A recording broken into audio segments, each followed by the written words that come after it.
You are now listening to the Soul and Wonder Podcast, episode 37, a look at love featuring Jake and Taylor from the Relationship Project. Welcome to the Soul and Wonder Podcast, where the conduits of the body, depths of the mind, and atlas of the soul are explored with devotion. Through cultural exchange, Christopher and Sara and their guests will deliver sacred wisdom from around the globe, uncovering the hidden gems of conscious living and holistic healing, all to empower you on your journey of self-discovery. And now, here are your hosts, Christopher and Sara. Welcome to the Soul and Wonder Podcast, ladies and gentlemen. We are your hosts, Christopher and Sara. Hello, hello. Happy to have you here. And before we dive into this super juicy and sexy and love-inspiring topic with Jake and Taylor from the Relationship Project, we want to give a little bit of update on the Soul and Wonder happenings. That's right. Always a lot going on with the Soul and Wonder family here, and we have some different things happening all at once, but we do want to highlight two things specifically, and that has to do with our Facebook groups that we've created. You may have gotten an email from us recently trying to get your attention to jump in and join us for our transitioning to a whole food plant-based lifestyle group, where this is for whether you're weeding out those animal products or you need guidance on removing processed and refined foods. It's the group for you.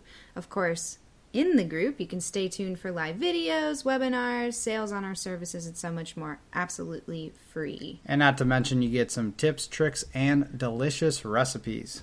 And so much support from other people who are on the same journey, doing the same thing that you're doing. So it's really a good accountability. We also have our other Facebook group, Fulfillment, Personal Development for Purpose, Awareness, and Joy, which here you will find clarifying exercises, workbooks, challenges, inspirational quotes even, videos, blogs, and so much more so you can deepen your self-awareness, connect with your purpose, and begin creating a life of passion and joy. Now you might be asking yourself, well, which one should I join?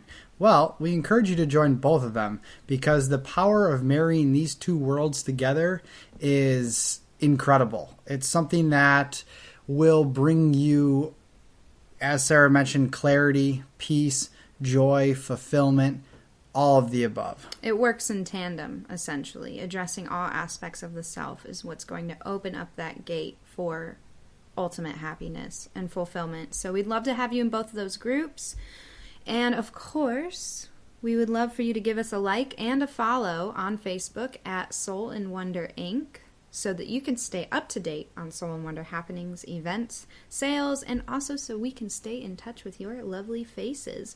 So be sure to give us a like and a follow. If you enjoy this podcast, leave us a review. Let us know. We want to hear your thoughts. Yes, and you can go onto the iTunes platform through your phone, and you'll see, when you search for the Soul and Wonder Podcast, as that pops up and you click on it, you'll see a review tab. You click on that. Give us the amount of stars you'd like, and then write us a quick little blurb, and we just love hearing your feedback. Absolutely. So, now that we've got that out of the way, we can get into it. Guys, this episode was so much fun to record. Jake and Taylor, they are incredible people. We had a lot of fun hashing out our failures, our, strong suit, everything in the relationship. They were super vulnerable for this and opened up their hearts. And we were first exposed to Jake and Taylor actually because they had reached out to us through a mutual connection. In fact, Chloe, who was on episode possibly 11 or 12 of our podcast, she is an amazing woman doing some incredible things for the world. She had told them to reach out to us, and so they had interviewed us for their blog, all about the inside peek into our relationship. Mm-hmm. And so we did about an hour and a half interview with them, and we said, you know what, let's return the favor and bring you on our podcast. Which, of course, we will include that link in the description of this podcast episode so you can read about our love life and get a peek inside what happens behind the curtains with Chris and Sara. It's pretty interesting. So, who are Jake and Taylor? Mr. and Mrs. Allard, known by their friends, of course, as Jake and Taylor, are a Vancouver-based power couple. Over the years of their relationship, they've seen their share of highs and lows. They believe in marriage and think relationships are delicious. A lot of work, but so very worth it. Equally as cool and optimistic, they are known to spark a light in the world, and we can testify to that. People recognize something special about them that goes beyond a normal relationship. Together, they encourage goodness in the world, and they truly do make it a better place. So aside from their individual pursuits in the health and audio industries, they are the co-founders of the Relationship Project. Through their blog, hosting events and retreats around Canada, and encouraging their online family, the Relationship Project opens the doors and gives others a behind-the-scenes look into what successful relationships practice. They strive to expose the mistakes and the triumphs, and personally share how they are growing and learning together, and how you can, of course, grow and learn together, too. So you can reach them at www.relationshipproject.org. And in this episode, we just had a really good time talking about them, talking about their relationship. Of course, we go into the lovely duo's story of how they met, the many challenges they faced and overcome, which is exactly what makes their marriage so powerful. And using them as an example can be a really wonderful blueprint to follow within your own relationship as well, if you're feeling like you're experiencing particular challenges. So, of course, we also talk about why they started the Relationship Project, and they'll share with us a peek inside the lives of a few interesting couples they've had the pleasure of interviewing for their blog. Lots of cool stories out there. Yeah, many cool stories, which we really enjoyed listening to. Absolutely. And we were one of those stories, I think. We were, I think so. So we also dive into the most important aspects of a strong relationship and cover why so many relationships are struggling today, including some of our own difficulties that we've had along the way. And it's extremely important to show the difficult times, because we live in a culture and a society that only shows the highlight reels of love, and that's something that we dive into further detail. Yeah, and that's when we get on into the social media aspect of love and really showcasing these, like Sara said, the highlight reels, and we start to break that down a little bit within the episode. So that was a really fun part to talk about. It was, and really in this episode, the four of us share our own input, our own experience, and of course advice to maintaining not only a healthy relationship, but an extremely satisfying and fulfilling one at that. Because guess what, guys? You don't have to settle. You can improve yourself and improve the relationships around you. And life is just that much better when you do so. It is. So don't forget to stay tuned after the interview for your health tip of the episode, in which I'm going to walk you through a cultivating self-love through mirror work exercise. Not sure what that is? Make sure you stick around to the end of the episode to learn all about it. Well, let's get to the episode. Sounds good. Welcome back, ladies and gentlemen. We are here with Jake and Taylor. What's up, guys? Yeah. We are so happy to have you guys on this show. You have no idea. We're for so having happy to us. be here. Thank you. We're so excited to chat with you guys again. Yeah, I know. The last time we talked, wow, I think we could have gone for like 4 hours and still would have had something to chat about.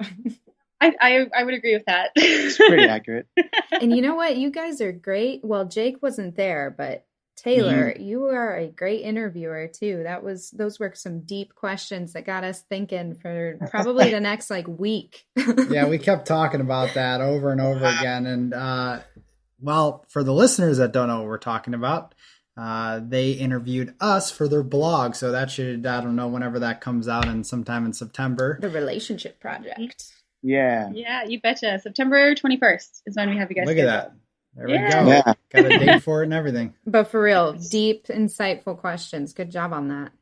Oh, Yeah. thank you. It's honestly just selfish curiosity on my part. it's a lot of curiosity. Where these questions come from? Yeah, it's the stuff I want to know. So yeah, thank you guys for being so wonderful and giving amazing answers. We definitely were talking about your answers after too. It was good. It was good. Well, that's good to know. We're going to try to match that intensity today. We're down. We're in. Yeah. So first things first, you two are absolutely adorable. You win couple of the year in my eyes, judging by your website. For those who want to follow them, go to www.relationshipproject.org, and we'll have that linked in the show notes as well. But check them out. They're super cute. How long? I want to hear your story. How'd you guys meet? We met through dance. Yeah. We are professional hip hop dancers as well. So we've toured internationally, we've competed internationally and nationally.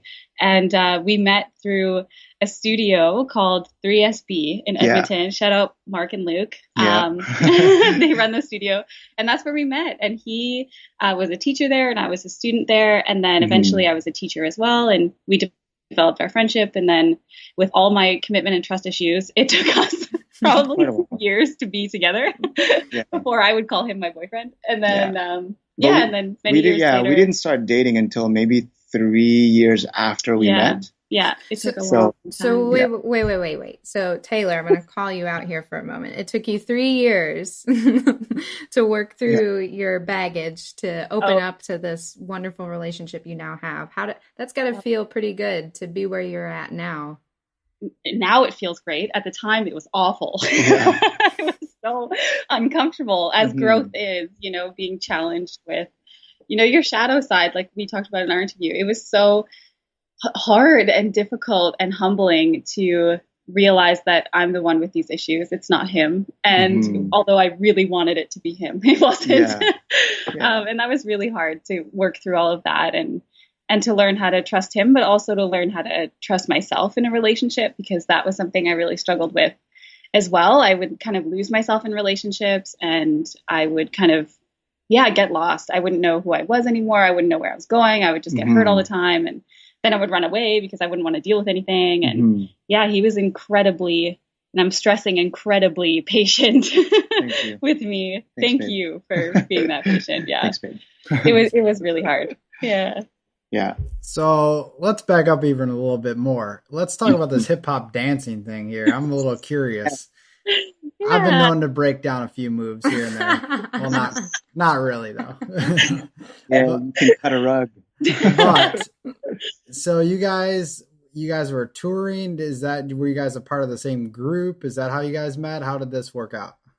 Yeah. So essentially with our studio, so I started out there through mutual friends, and I started out there as an instructor. And then, like what Taylor said, she was originally a student, and then the season afterwards, she became an instructor as well. And then our directors, they were trying to put together like a touring show, kind of it was like an hour-long dance production. Yeah, if you think of it kind of like a play, but without words. It was just like dancing with music, telling a story that way. Wow. So kind of like Broadway, but no singing. It's just music and us dancing. It was about an hour and a half long. Yeah. And so we were trying to tour that around internationally. Yeah, we went to Asia. Yeah, we went to Asia. We were in China. Yeah, and toured around there. Yeah, and then we did I think a couple of shows here in Canada before we went to China to do the full project. And then we've done different international competitions,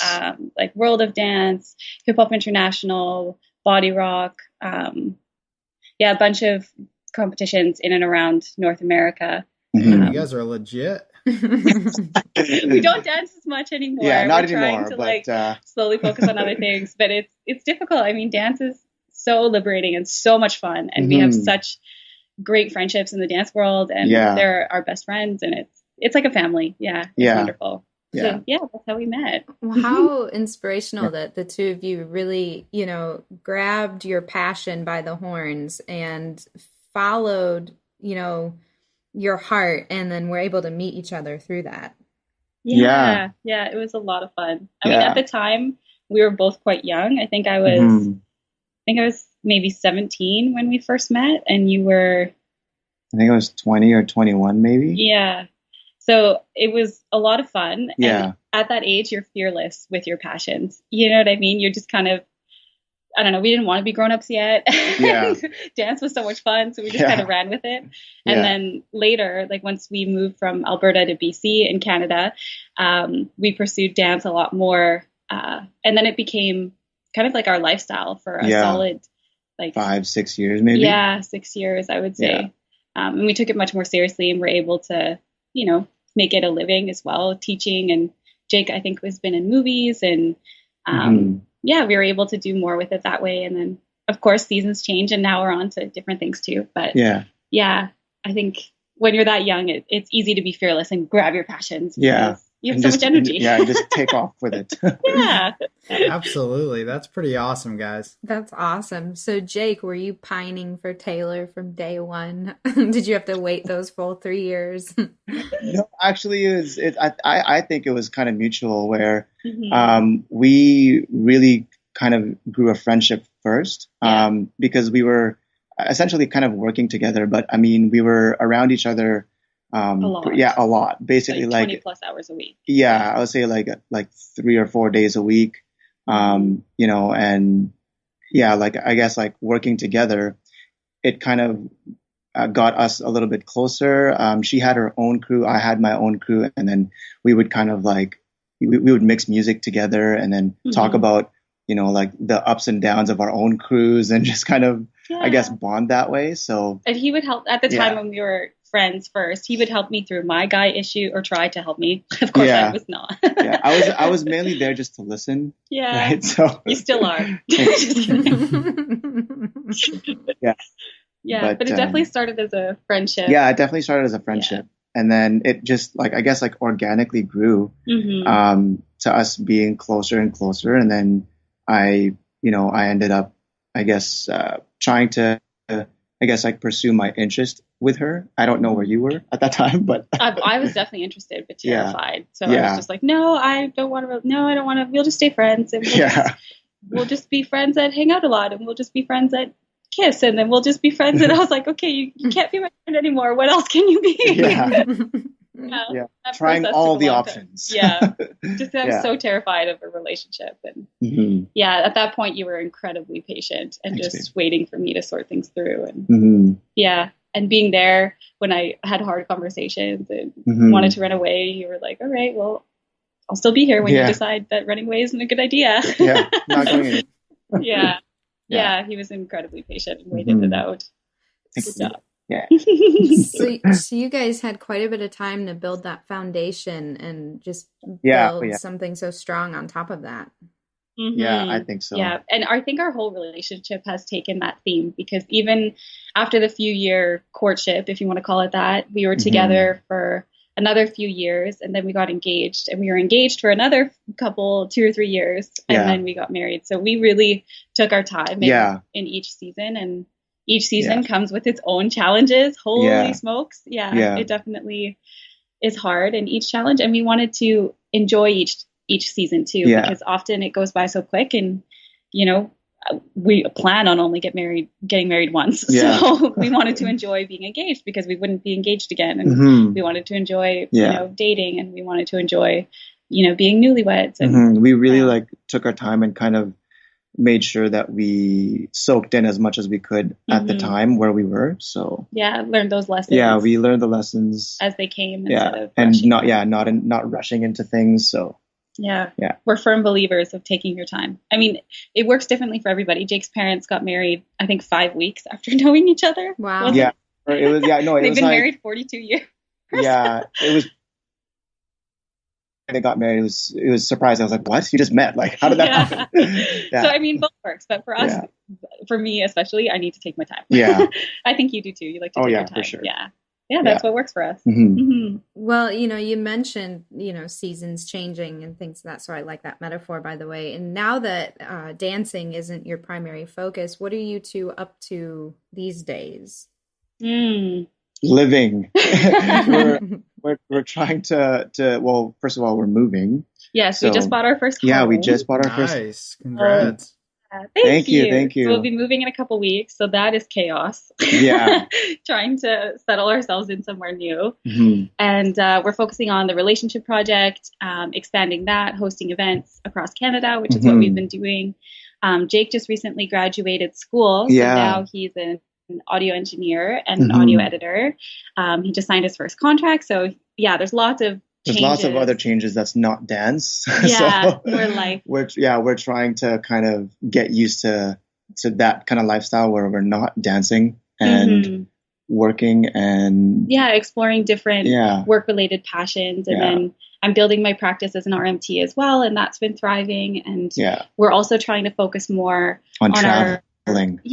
Traveling and seeing our families more, because with dance, it's so all consuming. And because we would travel so much with dance, we wouldn't get to see our family that's all over Canada. So now we get the opportunity to have them out here, or we go and visit them, and we get to explore where we live in beautiful British Columbia. It's stunning. And we actually get to travel and go camping and stay in cabins and actually spend the summer here, because usually every summer we're not here. We're either competing or traveling for dance or working with dance. So, since like living here in BC, it's been about 7 years now. I think this is like one of the only summers that we've this is the first summer that we've actually been in BC. The whole summer. The whole summer.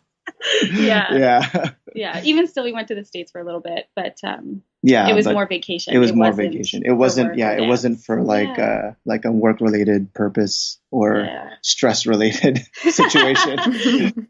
Because traveling, when we would compete, it's with a group of 30. Yeah, there's a bunch of us. So it's challenging to room with people and to be that close with that many people. Yeah, especially as generally we're kind of introverts, and we love our dance families, and they very much are like families, but we need our downtime after competitions, and we need to unplug from everybody. Yeah. Oh, absolutely.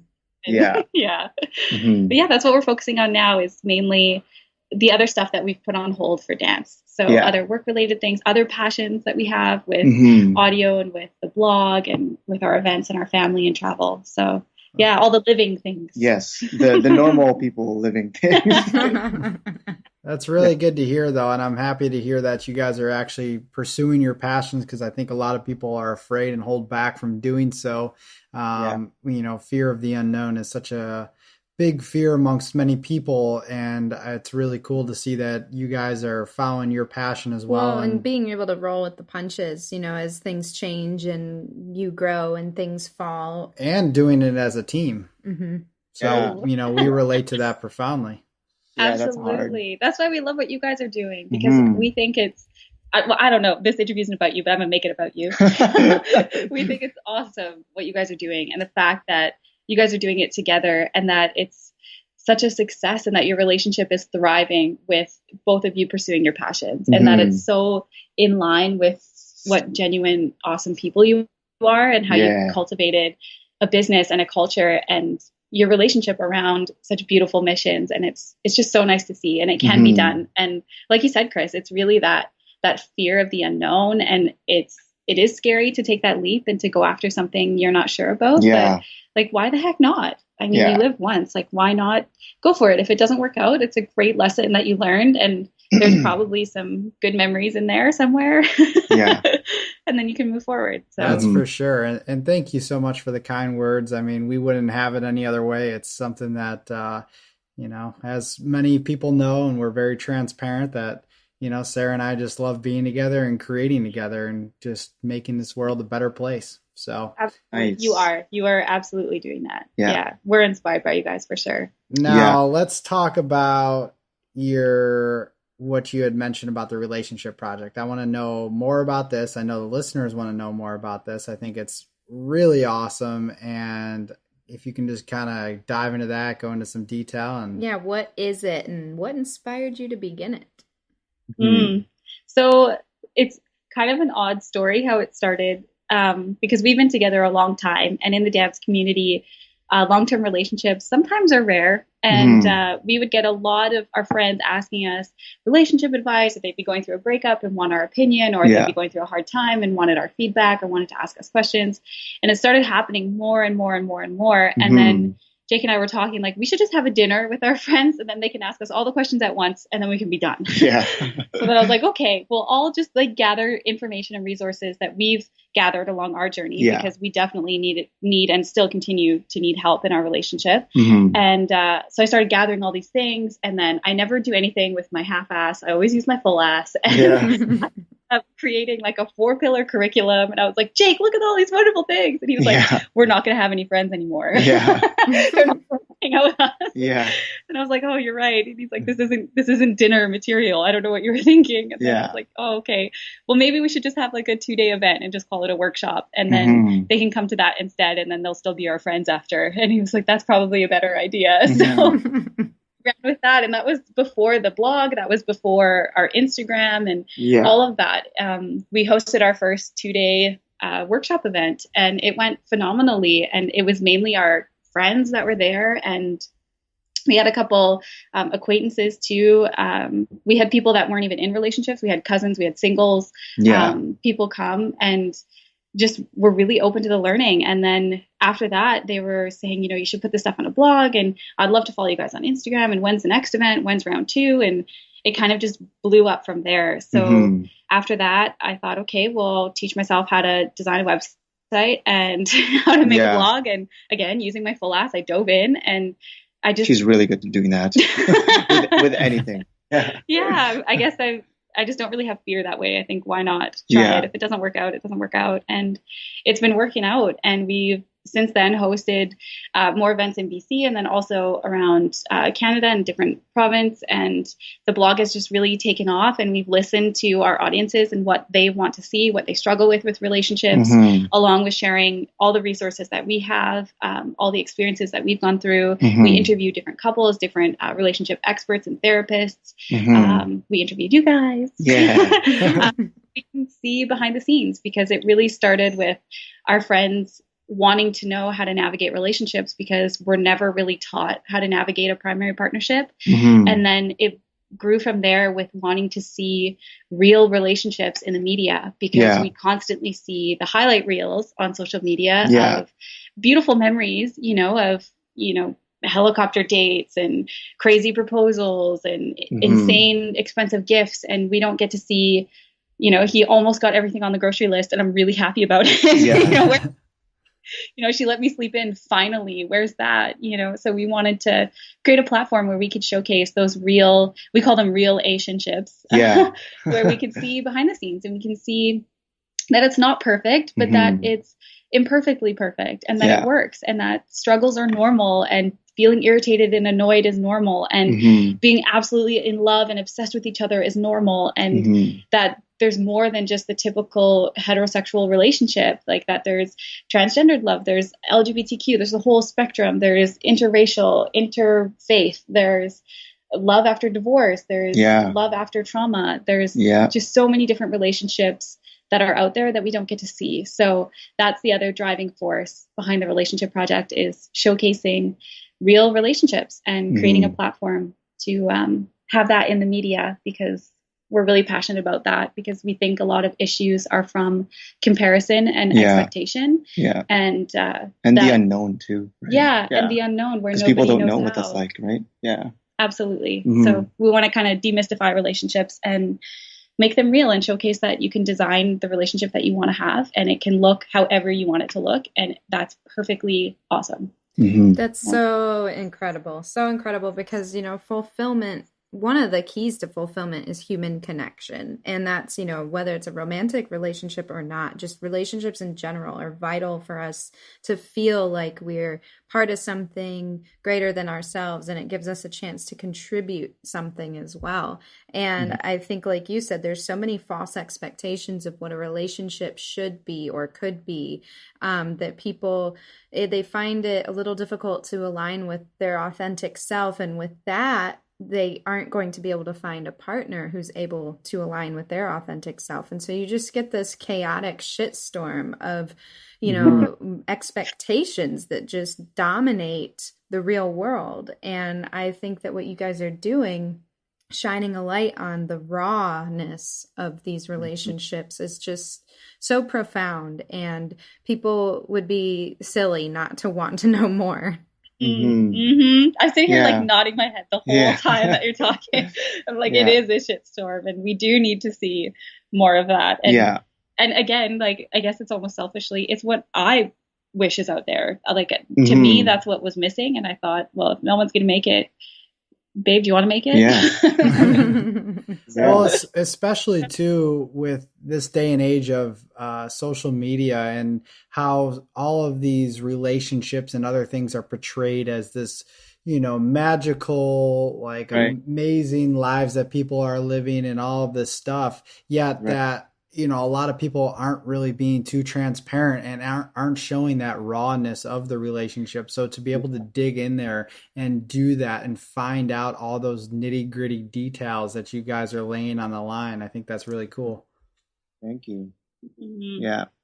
I do agree. Yeah. Sorry, go ahead. No, I was just going to say that. Yeah, exactly. Like what we see in social media is not what the everyday life is like. Right. And that's exactly why we created it, because we wanted to showcase the everyday ups and downs between relationships. Yeah, and that bickering happens, and it's normal, and it's okay. And when you go to a wedding and you think that they're a perfect relationship, think twice, because to get to that marriage point and to move on and actually be married, it's not perfect. Yeah, it's going to take work. It was a journey to get there. Yeah, absolutely, and we forget about that when we see, like you said, Chris, like with social media, when we see the magical Disney fairy tales and we think, oh, that's what a relationship is. It's so easy and wonderful and smooth. And it is anything but sometimes.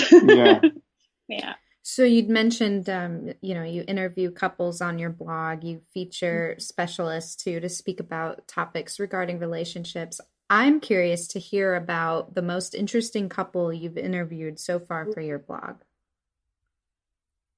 Oh, every couple has they're all lessons. Different. Yeah, they're all really different. Yeah, I have favorite things about each couple. Because we very intentionally choose who we want to showcase, because we to put that stuff, like we ask the deep questions, like you said, and to put that stuff out on the internet is scary because it's there for people to read and it's permanent and their families see it and their exes see it and all of these different situations, and eventually children will see it, and that can be scary. So we intentionally choose couples that we feel have a unique perspective to share, and they each have favorite things about them. But I think in like almost collectively through all the couples, our favorite thing is that they are willing to showcase that, because we've asked couples to be featured and they've declined because they're not willing to put their stuff out there, which we completely respect. It's not for everybody. We understand that. And I think that would be my favorite thing about all of those couples, is that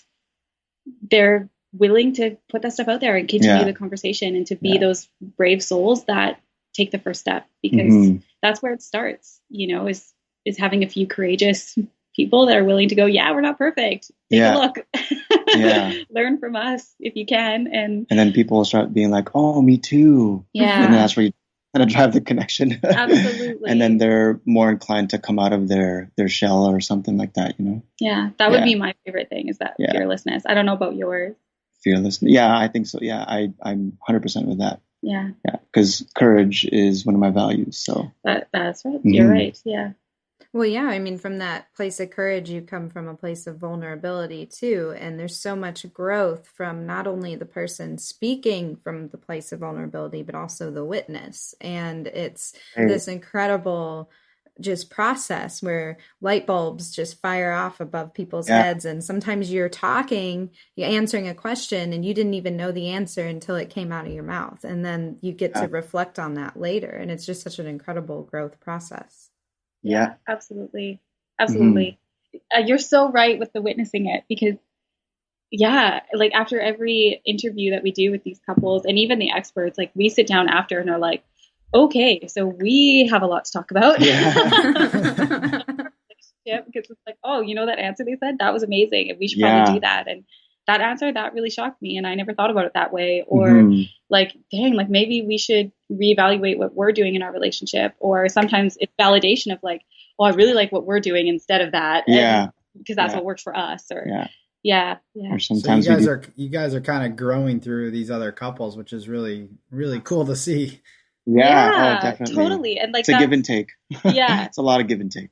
It is. That's the point, right? Is that we can make those connections, like you were saying, Sarah. And that's, I think, why we're here on this earth, is to make those connections and to learn from each other and to feel connected with each other. And I was thinking too, and I have to say, like, not the favorite, but my most like precious interview maybe is the one that we did with Keone and Mari. They are two hip hop dancers that are married, that are extremely successful. Right. There's just so many levels that we relate to them. And then just on a personal level, I have been huge fans of theirs for like a decade. Both Taylor and I. Yeah, like, I like internet stalked them. We met them at a dance competition, and I just put my brave pants on and was like, hey, we do this thing, can we interview you, as I'm sweating out my armpits. Yeah. They were absolutely on board with it, and they were super raw and vulnerable, and they were sharing so many things from, you know, a real relationship perspective that not everybody gets to see, because they are, I guess if you want to call them like a celebrity couple, they have a huge hundreds of thousands of following, millions even of views. They've been on like Justin Bieber videos and like all of this stuff. And so many people idolize their relationship and don't get to see the inner workings of it. And to have them on and get to talk with them on such a deep level was like a huge personal milestone, I think, for me, because I'm huge. I've like fangirled them for a long time. And I relate to them on so many levels because of our relationship, and their relationship has so many intersections that are the same. And I really enjoyed talking with them. Yeah. That's awesome. You know, for people like them that are in the public eye like that, you know, they've got to carry a lot of pressure to maintain this sort of face, I think. And so having you guys interview them was probably probably a release for them as well, to be able to show people like, you know, you might think that we're this perfect, like, you know, duo, but there's stuff that goes on underneath. Let us share, you know? Absolutely. Yeah. And it's something that it's a message that they kind of subtly put out there. So it was really great to team up and put like this mass dive in message of like, hey, this was our biggest struggle. Hey, this is what, you know, we learned the most. Hey, this is what it was like when I was going through depression, and my husband had to be there for me, and he struggled. And, you know, it was just these big things that don't get to be seen all the time in the public eye. Yeah. So it was really, I mean, I hope it was great for them too. I think it was. I personally think it was great for them, because I felt like when we did ask them, I felt like they were so on board with it, because they wanted to share their inner workings of how they operate on a day-to-day basis. And I feel like they are not able to do that right now, anyways, at least because of where their platform is. They're so under the spotlight all the time, where people idolize them, and they're always, you know, out in the public, and just the I guess the passion that they have.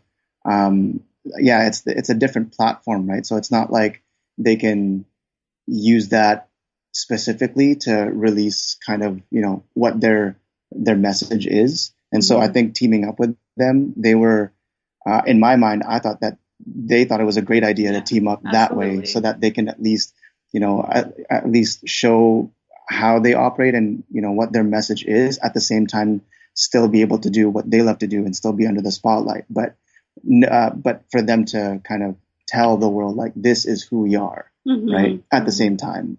So I think for them, it was a win-win situation. Yeah, absolutely. And it was wonderful talking. It was like the same as when we interviewed with you. It was hard to stop talking. Yeah. When it's like, I don't want to hang up.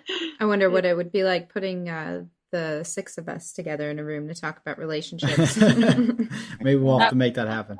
Awesome. It would be like round table. All of our relationships that we've interviewed, because they all have that same quality, I think. I mean, that's why we choose to interview them, is because they have amazing perspectives. We have similarities for sure. Yeah. And you guys are all fearless and willing to be vulnerable and to share those things. And that would be such a fun idea to have everybody.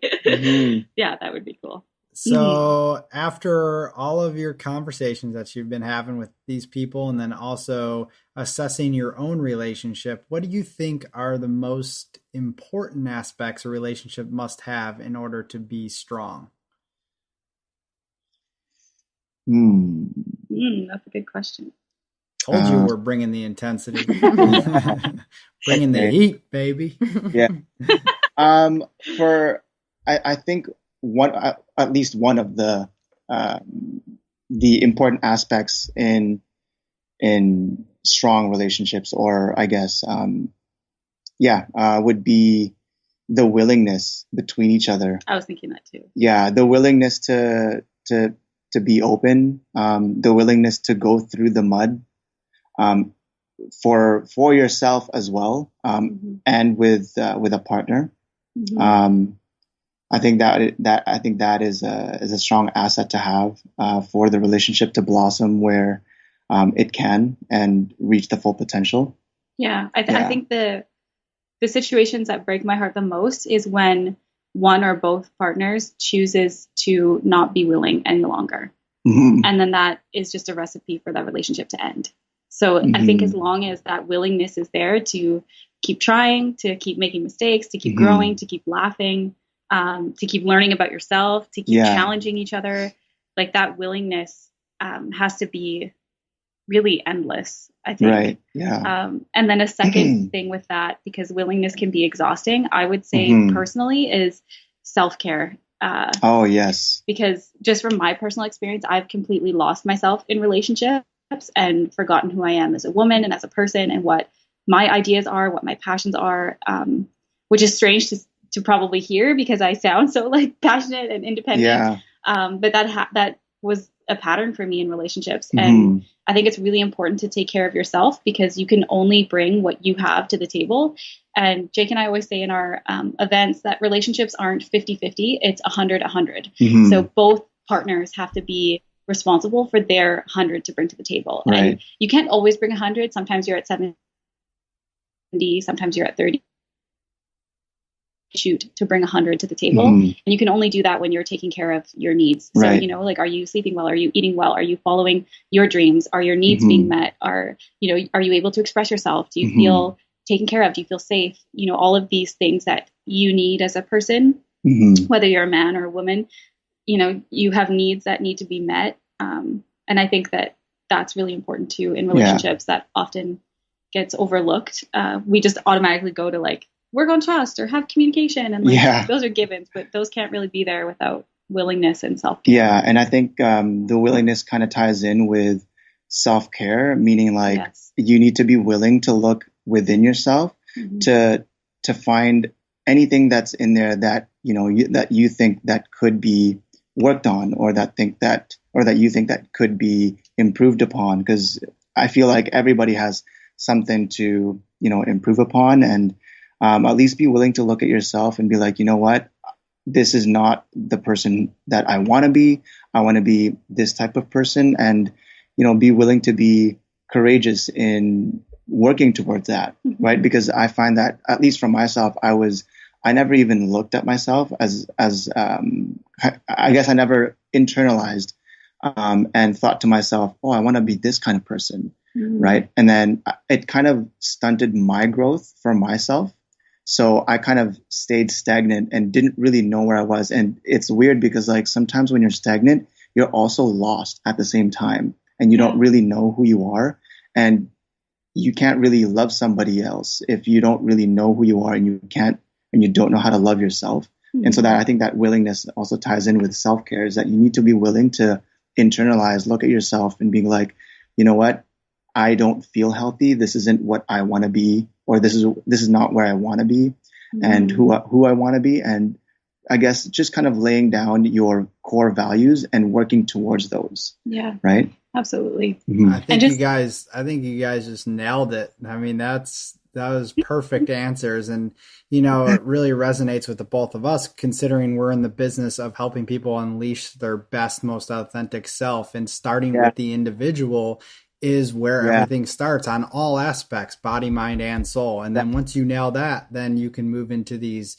really profound and incredible relationships. And I like what you said about the willingness and the self-care, how they kind of go together, because you have to have the willingness to look at yourself, but you also have to have the self-care to have the energy to be willing. Because I've definitely, Taylor, I can relate to you profoundly on that, being so just absorbed into a relationship that you forget who you are. You almost even forget that you exist as a separate entity. And when it can be so exhausting. And that at that point, eventually, that willingness to try and to keep going completely dissipates. And, you know, if it's a emotionally abusive relationship or a relationship that's really just sucking you dry, I believe that there's a time and a place to say, okay, this is no longer it for me. Like you know, my tank is empty and I have no desire to be willing to fill it with this person anymore. You know, at certain points, I think there's a degree where you just have to cut ties and let people go. But I think that when you're in a relationship that has that potential to be fulfilling and everything that it is that we want it to be, it's like you'd said, you have to be able to take care of yourself to want to keep being willing, because you don't want that to disappear if you know. And it's interesting because people do, there comes a time where in certain relationships they're no longer willing, and it's interesting because there's so many things at play. You wonder what's going on in both people's minds. You guys get to get a sneak peek into so many different kinds of relationships. It's awesome. And that ending of willingness is really interesting because sometimes it comes up as like a huge wall of, you know, I've had enough and this is a hard boundary and that's it. But often it's like an insidious creeping in of willingness. Like, I'm not willing to do the dishes one more time. And I'm not willing to be generous with you when you make a mistake. And I'm not willing to, you know, keep myself accountable. And I'm not willing to, and it starts with all these little ones, and and then it ends up to be like, why is our relationship not working? And like, we're always having issues. And then, you know, it just is this insidious build. And that's often what I've seen with our experience with relationships personally, and also with the relationship project, is often it will be the insidious one. Like sometimes the hard wall will be there, but it's often the little, the accumulation of all of that. The adding up of the it all added up, and that's really self-care. It's not, and I'm not talking self-care of like take a bath, self-care of like have hard boundaries and like decide what's important to you and what's okay and what's not okay, and you know, determining communication and having those hard conversations so that you can have space to take care of yourself. Are your needs being met? What are your desires? Are those being met? You know, it's the real self-care of your health and well-being, and not just you know, like taking a bath and being able to forgive yourself as well. That's a really hard practice. Willing to forgive. Willing to forgive yourself. Yeah, agreed. Well, you also have to admit that taking a bath is pretty nice. Absolutely, which is totally part of my self-care. That's not going to make me more willing. That just might calm me down a little bit. Or release some of that stress. Totally. So, you know, what you were saying there about forgiveness, particularly with the self, Jake, can you expand on that a little bit? Because I feel like often, at least for myself, like I am the type of person to, I guess, be really hard on myself. And anything that I do that I think is not either like up to par, I always tell myself that, you know, like, you didn't do this right. It's not okay that you did this. You're not enough. Right. And then sometimes that, you know, that's really, it really destroys yourself. And you're your own worst enemy. Right. And so for myself, like being able and being willing to forgive myself will allow me to see, you know, like a brighter light, and not sit in this really dark corner and just not, you know, and not be able to come out of it, because I'm always telling myself, you know, like, I'm not enough. But being able to forgive myself, meaning, you know what, it's okay if I make a mistake, because that mistake led me to where I am now. That mistake led me to these lessons that I've learned. And it's a learning process, and it's a practice. I'm not going to get it right 100% of the time, but as long as I'm willing to try, it's okay if I make these mistakes. And just forgiving myself, letting myself know, you know what, it's okay. Like, the world is still going to continue to turn. Your life is still going to continue to blossom. You don't have to sit in the dark corner and tell yourself that you're not a good person, because you are. Right. And just being able to tell myself that is so liberating, because I find that at least with the type of people that are like me, that are really hard on themselves, it's kind of hard to look for, gratification or look for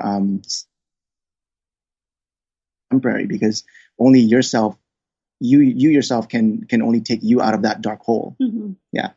Absolutely. And when you're going through that whole process and you're in a committed relationship, it could be extremely challenging for the other person when you're not able to forgive yourself, because the other person may be seeing a totally different perspective. And if they become codependent on that need to like pull you out of that dark corner, then you start to get this push and pull relationship that's kind of like this yo-yo effect where you can't seem to quite find that balance.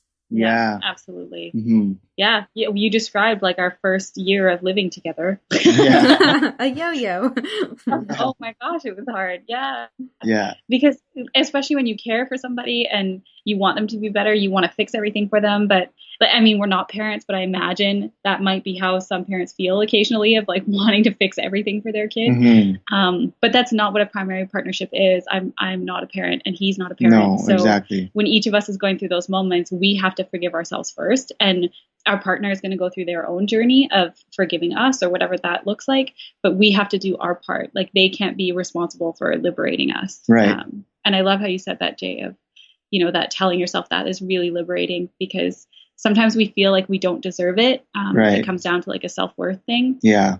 And it's really like self-worth is inherent. Everybody is born with it. There's no prerequisites. Everybody qualifies, but we forget that as adults, and we get told differently, and we, have different stories and experiences that teach us differently, unfortunately. And, I'm really proud of how far you've grown that way. Cause I know that was really, that was probably some of your biggest life work. Yeah. It's still a work in progress for sure. You're doing really good. Thank you. Yeah. Well, I'm glad that that was cute, by the way, but I'm glad that you brought that up to kind of sidetrack a little bit. When we have that inner critic, that voice in our head that tells us I'm not good enough, or, we all know those negative self-talk, those beliefs that pop up, that's a judgment on oneself. And I've been on this huge kick with judgment. I'm trying to show people it's not such a bad thing. Long story. You'll have to check out our YouTube videos when we get those up. But when we have that judgment within ourselves, even on other people, but particularly right now speaking within ourselves, that's a reflection of a need within us that's not being met. So if we sit there and we sit with that judgment, instead of pushing it aside right away, instead of like being embarrassed that we even thought, oh, I'm not good enough, we open it and we sit with it, have coffee with it if we need, and then figure out what need is underneath this that I'm not fulfilling. Maybe perhaps it's feeling like you want to feel protected. Maybe you're not feeling safe for some reason. And so in that sense, everybody's different. It'll be different needs for everyone. But in that sense, that judgment, that inner critic is telling you, hey, you're not feeling protected. You're not feeling secure. You're feeling like your whole world could probably just blow over like a straw house. So what's going on here? And once we identify that need, we can communicate it with not only ourselves, but our partner as well, and then create an action plan to help us, fulfill that need. Like, why am I not feeling protected? Why am I not feeling secure? And it's something that I think everybody needs to communicate with their partner when they're in a committed relationship. When you have that inner voice, that negative self-talk, it's so important to not just keep it inside your head, but to dig deeper, pull it to the surface, and then talk about it. Absolutely. Yeah. And that's probably the biggest benefit of being in a primary partnership, is that you have a teammate that is there for you, you know, and that if you need to even just say your thoughts out loud and have somebody's ears hear them, like they're there for that, and that's what your partner can do, that they're not responsible for pulling you out of that, but that they're your teammate and they can be beside you while you pull yourself out. And it does involve exactly what you said of like, okay, there's all of this maybe ego coming up, or there's all of this complaint coming up, or there's all of this judgment coming up.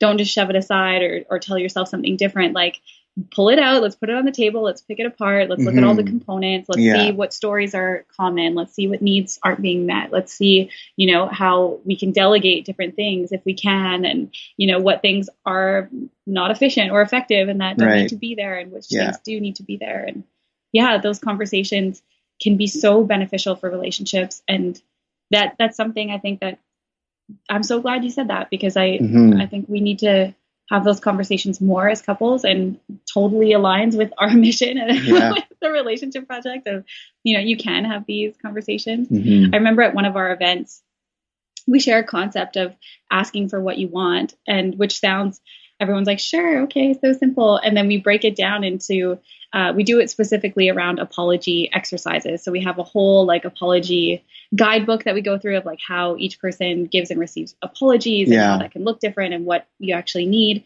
And then, we went through this whole thing, and I was like, now give it to your partner, and you've just told them exactly what you want. And the light bulbs that went off of oh, I can ask you to specifically say these words, and I can ask you to specifically touch me here, and specifically do not say this, and specifically don't do it in this place. Or I'm like, you can be that specific with each other. You can ask for exactly what it is that you want, and then you guys can fulfill each other way more easily. It's like the answers to a test. You can give each other those cheat sheets because you're on the same team. You're allowed to do that. And when it comes to those self-worth and the judgment issues, you have that teammate there. You can ask them for exactly what you need. That conversation can look like exactly how you want it to look. It could be just them listening. It could be them helping. It could be them writing things down for you if you want them to do that. Yeah, totally agree. I think we have this weird stigma around expressing our needs. We use the term needy, like, oh, she's so needy. Oh, he's so needy. It's like, but where did it ever become a problem, or when did it ever become a problem to effectively communicate to our loved one what it is you need? And I know myself personally, throughout my relationships, it was very hard for me to communicate what I needed, because I almost felt embarrassed about it, which is so weird. Like, why would you be embarrassed to tell someone, hey, I need this from you? Totally. As I don't know, from the men perspective, maybe Jay and Chris, you guys can talk on that. But from the woman's perspective, we're constantly told by the media to be low maintenance and to be as easy and quiet as possible, and to just make everything easy for everybody else. And that is great for everybody else, but awful for us because then we're completely stifling what it is that we need. And then there's a lot of shame around asking for what you need. Does it make me look insecure? Am I dramatic? And all of these words that we call women of being bossy or bitchy or needy or clingy or insecure. And that's not it. Like, to me, a woman who's asking for what she needs is confident, is secure, is knowledgeable, is mature, is emotionally intelligent, is kind, has boundaries, knows her self-worth. Like, to me, that's an impressive quality. And I think we need to be sharing that message, because unfortunately, it's the message that doesn't get shared that often, because I feel like you, Sarah, where I was like the needy one, and I was so ashamed and embarrassed, and I felt like I had to apologize after I'd asked for something. I'd be like, oh, can we do this? Okay, great, sorry. And like, I don't know if that's the in me or the woman in me, or maybe both. Like, I would be apologizing for what I asked for all the time. And I remember Jay saying, like, you don't have to apologize for that. Like, it's not a big deal. And I was like, oh, I didn't apologize. And he was like, yes, you did. And, and I was like, really? I was doing that? And it's things that, we're not even aware of. And I don't know if men feel the same way, but maybe in a different way of having to take care of themselves, and like the whole man message. That's out there, I think you definitely got that right. Because I think personally, the feeling of being ashamed and embarrassed is probably the same, but in a sense, it's almost like the same feeling, but it's in a different version. Because for myself, if I, like, the way that I looked at it was, if I asked for something that I needed, I felt like I wasn't enough, meaning that if I didn't have it, that means that I wasn't man enough, or I wasn't, A enough, or B enough, or C enough. Right. So if I asked for it, I would feel like I was weak, or, not strong enough. So it felt like I couldn't provide. Right. And I felt like inadequate in a sense if I asked for something that I was needing. And so I guess in a sense of feeling embarrassed, it's kind of the same mutual sense in that way, but just in I guess my version or our version. Same with feeling ashamed, because I would feel ashamed if I did ask for something that I needed, because that thought of I'm not enough is literally like cycling through my brain like 100 miles per hour. Oh, yeah. At those moments. And like, and it's hard too, because it's like I'm also fighting the ego of like, you know what? I need to be courageous and ask for these needs. Like I need to, step out into the uncomfortable zone and be able to grow that way. So I'm like fighting that at the same time, like, I guess like people pleasing myself and in a sense that like, oh, it'll feel better if I don't ask, because at least that's easy. Because it's easy, right? Yes. So Yes. it's fighting those routes of, should I take the easy way or should I take the hard way? And is this correct? Is this not correct? Is this right? Is this not right? And and I guess in that sense, those are the kind of battles that I go through. So let's just give everyone permission. You can ask for what you want. Yes. You can be specific. Yes. You can say like, hey, when we're going through a conflict, I need you to not make eye contact with me. I need you to look over there because it's really uncomfortable. Or, hey, I need you to be putting your hand on my leg. I need you to be saying these words. Because that's how we can be there for our partners. Because at the end of the day, like, I know that all I want is to make Jake happy, and I want him to be happy, and vice versa. Yeah, and I know it goes the exact same way, is that he wants me to be happy. And if we both have that goal and we remind each other of that, there is no shame in asking for what you want. And it may be uncomfortable, but like, here's your permission. If you were looking for it, Jake and Tay and Chris and Sarah tell you it's okay. Yes. You can ask what you need. Yeah. I want to really quickly, Chris has something to add to that, but I want to mention something on the flip side of the coin. Be able to receive your partner's request for their needs to be met, because I think some people, they might take it personally at first, like, oh, so you're telling me I've been doing it wrong this whole time, like, oh, you've just been so miserable. And I think it can be hard sometimes to hear because you do care so much. And at first your ego might roar up where you feel almost offended, or you feel like you did something wrong, or you feel like you weren't good enough in that moment. But if once you kind of breathe through that 10 seconds of unease, listening to your partner's requests, you'll start to realize how able you are and how willing you are to fulfill the needs they just requested. And then that ego just disappears and you're back to not ground zero, but even higher. Right. Yeah, absolutely. Yeah. Such a good point, Sarah. You're totally right. Well, and the other thing too is like, number one, we need to be talking about like actually having a conversation, because I don't even think a lot of people are even at that point, you know, to actually communicate and talk about things. It doesn't have to be necessarily needs, but just things in general. I think in a lot of relationships, that conversation or communication line is diminished over some time, or maybe it was never there and it was never established. So that is number one.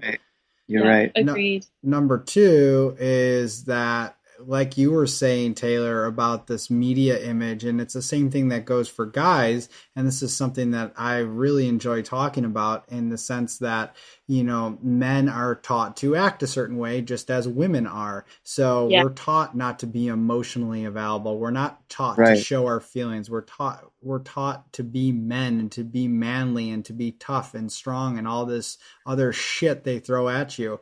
And you know what? It's ridiculous. And at the end of the day, I say, for all the men that are listening right now, be emotionally available, be sensitive, show your so-called feminine side, show that, because that's who you are deep down. We are a balance of both the masculine and the feminine. And if we can't show that, then we're doing ourselves a great disservice. And it's time for people to step up and finally be able to show those sides without having fear of people saying, oh, well, that guy's a pussy, or that guy's gay, or that guy, whatever. Who cares? Who cares what people think? Do what's right for yourself, and you will feel better about it. That was my little rant. Sorry. Yeah, I love it. We love it.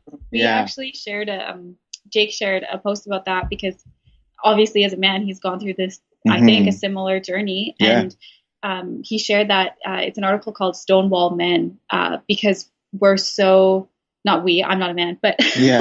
I think as men, they're taught that stifling. So he shared like a huge article about that, like tons of other articles he linked to, and just different like tips and what his journey looked like, what his mind looks like as he's going through those struggles. And I think if there's men out there that are resonating with this message, like that's definitely a great read. We've had a lot of really great feedback from men being like, thank you for this, because that's exactly how I feel. Yeah. Just like you're saying, Chris, of like, that's exactly what needs to not be there in the world. Right. Yeah. There's a really good documentary on that as well. It's The Masks We Wear, right? Or The Mask We Live In. Yeah, it's on Netflix. It's really, really good.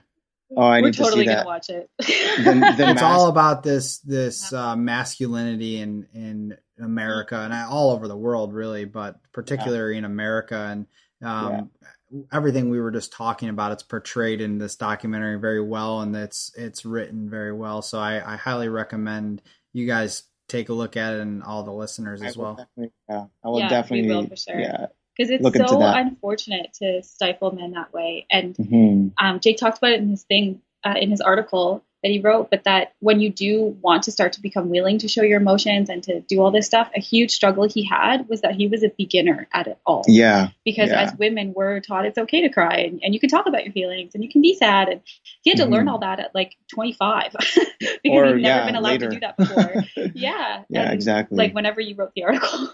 Like all of these things, he was like a beginner. And as a partner, it was really difficult to be patient with him during that journey and to not judge his progress, because, you know, he would try to then like voice how he was feeling. And it was this new thing for both of us to have to go through. Yeah. And I in no way wanted to hinder his progress. And I had like, he had to be very clear on asking for what he needed from me so that I could help him with that framework, you know, make him feel safe enough to be able to start practicing this way. Because it was a huge shift and change from being this quote unquote manly man to being an emotionally intelligent man and expressing that. So just as partners, like, that was really challenging. I can imagine. And, you know, I definitely get it to a degree. I was lucky in the sense that I did grow up with a mother that was very emotionally available and very sensitive and very much a nurturer. So I really directly learned from her. And so I was able to take some of those qualities and apply them to my own life. But it was still a struggle when you're, 20 years old and you're trying to present yourself as this X type of person, and you don't want to show these things to the world. And as I got, obviously into my later 20s, now in my 30s, it's been a lot easier for me to live my authentic self and to bring that to the world. Yeah, that's amazing. Yeah. The hardest part for me, at least, was it's all mentality, right? Because the way I grew up, there was like mentally, I had this habit of what I thought a man was, and it's not like I even thought about it. It was just so ingrained that I never even knew that it was that like mental. I never questioned it. It was a mental habit, and then as I grew older, I got more curious. And then all of a sudden I started questioning myself, because I was like, oh, who am I? Like, am I supposed to be this type of person? Am I supposed to be like, what the media says? But then I knew I had this deep feeling that it wasn't right for me. It wasn't, like the right kind of path that I wanted to live. And it wasn't the right person that I wanted to grow up as, and kind of, I guess, like reveal to myself and the world, this isn't really who I am. And then just breaking out of that habit is the hardest part, is breaking out of the habit first. Because after that, I was more willing to, to learn, different types of mentality around what a quote unquote man should be, and what is okay and what's not okay. And at the same time, also trying to build your courage around that, because like, and your vocabulary around it. My vocabulary, because like what Taylor was saying, I was a complete beginner at it. Like I didn't know anything about it, and I didn't know how to even take a step forward into knowing what I needed for myself. I think even like as emotions, we were as labeling emotions. Like, how many emotions can you name? And I'm listing like dozens. Like, and Jay came up with like Yeah, I was like 5, like angry, sad, hungry, and Yeah. tired. Like, oh my Yeah. gosh, like, okay, let's start building vocabulary around this. Like, there's Yeah. many different ways to be mad. There's like irritated, there's frustrated, there's rage, there's wrath, there's, you know, so it was even just like breaking it down to the simple.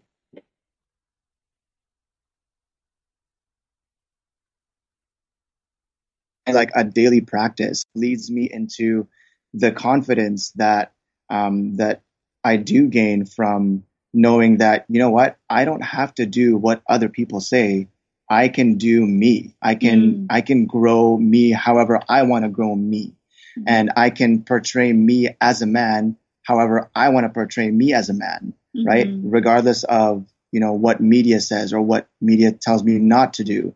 And I guess, yeah, just going through those mental practices every day, and kind of, you know, I guess also surrounding yourself with the right environment, especially with Taylor being so amazing. Like she's the one that kind of, you know, brought my insecurities in a safe zone, and for me to be able to do that allowed me to be where I am now, and allow me to kind of nurture myself, because without having that safe zone and that safe environment, it would be extremely hard to be, you know, to blossom the way that I want to blossom, and to kind of grow the way that I want to grow. But just to have like a solid partner to be there and support you along that way, it's undescribable how awesome it is. And, you know, like it, yeah. I'm glad I could return the favor, because you stuck through all of my crap. Yeah. At the beginning. Vice versa. You're still sticking through the crap. That's really nice of you to say. Thank you. Yeah, but it's legit. Like that's exactly how I feel.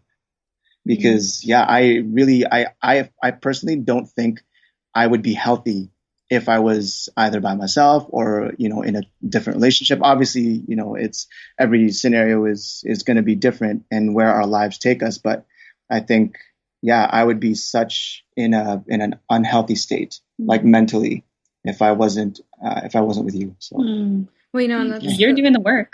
That's that's a primary example of, you know, how important it is to do that self-care and to have a partner there who's willing to allow you to go through these transformations, because sometimes we might try to be a little controlling over the growth and the rate in which our partner, you know, embarks on these transformational journeys. And we're always going to be going through different things at different times, and being patient with each other, knowing that that internal work will never stop. I mean, we're going to be 80 years old, and there's going to be something that we're going to have to look at our partner and say, you know what? I realize I need to work on this, you know, and it's being willing to allow that to happen. Absolutely. Yeah. I totally agree. We had this conversation with Jake's parents a little while ago, who have been married for 42 years, I think 43. They've been together 42 years. And we were saying how, you know, like they were asking like, how is marriage? And we've been married now for 2 years. And, you know, we're like, oh, it's good. Like we're still adjusting to each other. And they turn and look at each other and they're like, yeah, we're still adjusting to each other too. Yeah. They've been married for like over 40 years. And I was thinking like, right. Like it is a never ending thing. Yeah. You know, like you said, Sarah, and we'll it was be like 80 the best example of that. Yeah. They kind of like laughed and I was like, that's so true. Like we're going to be 80 years old and still doing this journey. So it kind of ties back to the other question you asked us of what's important in a relationship. And we actually just recently went through the struggle again, is that I think creating parameters in your relationship and framework to make mistakes. Because often we hold ourselves to this unrealistic standard as well as our relationship. And we keep forgetting that we keep holding ourselves to those standards. And I think if we keep reminding ourselves that we have the framework to make mistakes, that if you make a mistake, we're not going to divorce. If you make a mistake, we're not going to like, it's not the end of the world. Like we're allowed to make mistakes. And I think that was really freeing for Jake in those experiences, that when he was learning how to communicate this whole other side of being a man, and that he's not going to get it right, and that's okay. Like that's allowed. Like as long as you're trying is the goal. The goal isn't achieving, the goal is trying. And the same, I was allowed that same freedom of like, I don't know how to support you and not judge that like you have 5 words for emotions. Like really, like, you know, sometimes when I was in really poor self-care states, like I would be judging that and I would be like, come on, are you kidding? And then it'd be like, wow, okay, sorry, that's my mistake. I should work on that. So like I'm allowed to make mistakes and he's allowed to make mistakes. So I think that is also a really crucial part of successful relationships, is being allowed to be unsuccessful, Yeah. Adjusting those expectations with each other, and that it's okay to make mistakes, that, I'm not going to judge you because I'm going to mess up too, and I hope you don't judge me. Yeah. And if you do, I hope you say sorry. Yeah. I like that a lot. Yeah. That's really important. As soon as we think that we're immune to making mistakes, that's when you're most liable to making probably the biggest mistake. Yeah. Oh my God. Yeah. Yeah. So, you guys have dumped a lot of great advice for our listeners. So I think they're going to find this interview to be plentiful of wisdom. So what's in the future for the Relationship Project? We're kind of winging it, just like always. It's a very good question. Yeah, we do have a few things in mind. We're still continuing with the blog. We're still interviewing couples. We get tons of great feedback on that. And personally, we really enjoy that. So we're definitely going to continue to interview couples, have guest posters to share their experiences. Because again, we can only share our perspective as cisgendered, heterosexual, interracial, interfaith marriage, but there's many other relationships out there. So we have tons of people that guest post for us. And if anybody wants to, feel free to reach out, because we love sharing that platform. So there's definitely going to be more in terms of that with the blog. And then we have different events in mind coming up. So we'll continue with our workshop. We'll probably do another event or two of those with the formula that we have now. But we also have a few different formulas for events that we're working on to make things a little bit more accessible and fun. And then also have an even deeper aspect, because we've been asked for both. We've been asked for, that was awesome, I want more. And then we've been asked for, that's a lot and I'm scared. Yeah.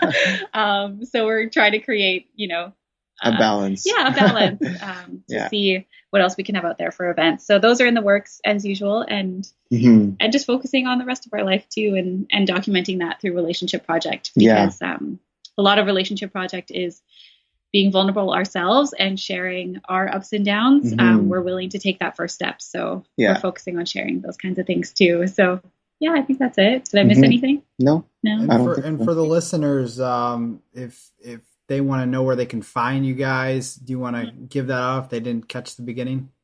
Absolutely. So you can keep up with us on our website, www.relationshipproject.org. Our blog is on there. You can get access to our events on there. And just to keep up with us, or if you want to reach out to us and chat with us, we have lots of people sending us emails and messages too, so you can do that there. We hang out most of the time on Instagram, which is just at Relationship Project, all one word.